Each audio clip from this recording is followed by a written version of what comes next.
దేవుడులందరిలో నారాయణుడు నేనైతే, జీవులందరిలో నరుడు నేనే.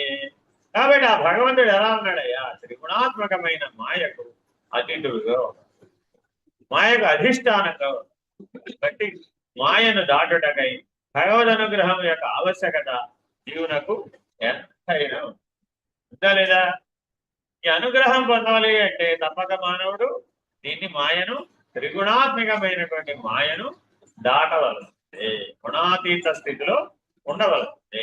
ఆ అనన్య భక్తి, అనన్య ప్రేమ చేత నువ్వు గుణాతీతుడు అవుతావు.